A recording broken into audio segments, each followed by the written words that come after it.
தேனி மாவட்டம் பெரியகுளம் சட்டமன்ற தொகுதியில் மதசார்பற்ற முற்போக்கு கூட்டணி சார்பில் போட்டியிடும் விசிக வேட்பாளர் ஆற்றலரசு தேனியில் மதசார்பற்ற முற்போக்கு கூட்டணி கட்சி நிர்வாகிகளை சந்தித்து வாழ்த்து பெற்றார்.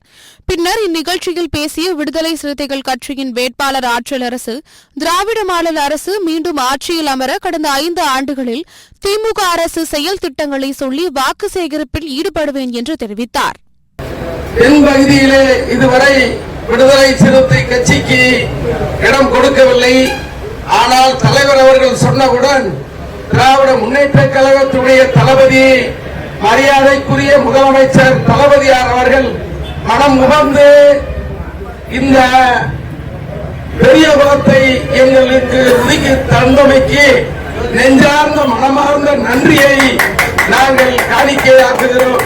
அன்பு சகோதரர்களே, அதிகாரத்திற்கும் ஜனநாயகத்துக்கும் நடக்கின்ற ஒரு போட்டிதான் இன்றைக்கு இடதுசாரிகளுக்கும் வலதுசாரிகளுக்கும் நடத்துகின்ற போராட்டம் தான் இந்த தேர்தல்.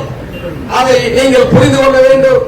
எங்களை போன்றவர்களுக்கு எண்ணிக்கை முக்கியமல்ல.